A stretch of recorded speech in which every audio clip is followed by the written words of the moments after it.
Hi there, welcome to the first episode of my 10-minute moan today, and the topic of this 10-minute moan is yet another delay to the ferries that we were promised for the summer. Yep, that's right, another delay. Now, this story follows, excuse me, Kate Forbes 2 weeks ago claiming that everything would be okay for the summer season. The kids are going back to school in what, a fortnight, right? And the ships are still not ready. Anyway, the newspaper article I'm going to read out is from the Scottish Daily Express, and the headline is SNP's National Embarrassment as Ferguson Marine confirm another delay to the Glen Sannox weeks after vowing it would be done by the summer. Kate Forbes claimed just 2 weeks ago that the Glen Sannox would be ready by the middle of August on assurances from the troubled Port Glasgow shipyard, but now the ship has been delayed for another month. The SNP's ferry woes worsened after further delays were confirmed by troubled Ferguson Marine. Weeks after it vowed that it would be completed by the end of the summer, the Glen Sannox is already 6 years late and was meant to be handed over to CalMac by August 19. But it will now not be ready until the end of September, about 5 weeks later than the previous deadline.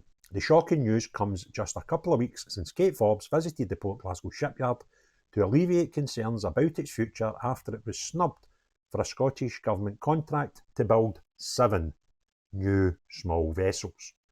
Speaking to journalists, she was asked if she had confidence that Glen Sannox would be handed over to CalMac next month, and indicated that Ferguson Marine told her that this would happen. The Deputy First Minister said this was an issue which I pushed yard management on today to seek assurances that they highlighted the complexities of the process, but they were confident of an August date. It has issues with the liquid natural gas system, LNG, which will be used to propel the ship and is meant to be environmentally friendly, which has caused the delays. The shipyard is struggling to install due to complexity surrounding it and lack of experts. I'll come back to that later. Nicola Sturgeon boasted that the use of LNG would be the first of its kind when the contract was initially announced, but this has been the main problem surrounding the costly construction of the ships. Miss Forbes was asked about this as well and added, "This is a hugely complex issue, and they're in the final days now of finalising and finalising those processes. But they gave me assurances today that they'll meet the deadline that they have set." Interim Chief Executive John Pettigrew confirmed the delay in his monthly update to MSPs, saying that the final work involving the LNPG propulsion system was taking longer than expected. The Glen Sannox and the Glen Rosa were meant to be serving islanders in 2018. But have faced repeated design and construction challenges, including the shipyard going bust and needing to be nationalised. From an initial £97 million contract, the boats have now cost the taxpayers about £450 million, which is potentially rising higher as the costs estimated are now being recalculated. Mr Pettigrew, who replaced the sacked David Tideman earlier this year, said that Ferguson Marine had regrettably identified an additional number of areas which require to be completed before sea trials can take place. He wrote, "The majority of these works will have to take place in relatively small engine spacage, which is already delayed to be prolonged installation of the LNG system, due to the complexity of installation and the need to examine the integrity of the pipework." Mr Pettigrew highlighted that congested workspaces on the ship meant there was a limit to how many people could safely work in them at one time. He pointed a new handover deadline of September 30th to give Ferguson Marine breathing space to consider any unknown issues during the LNG trials.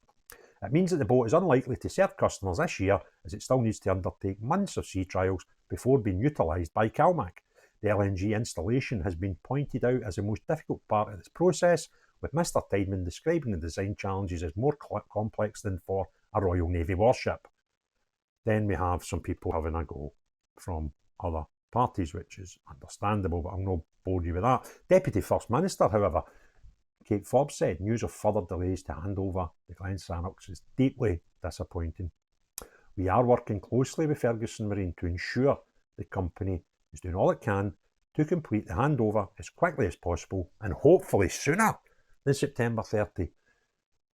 Health and safety is an overriding priority, especially when the yard under pressure to complete Glen Sannox. We have been assured that all necessary steps have been taken to protect the workforce and deliver rapid progress.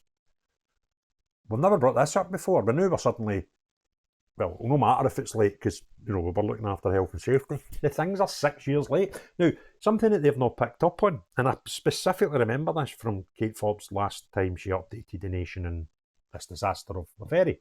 By the way, there's 2 meant to be coming. God knows when the second one will arrive.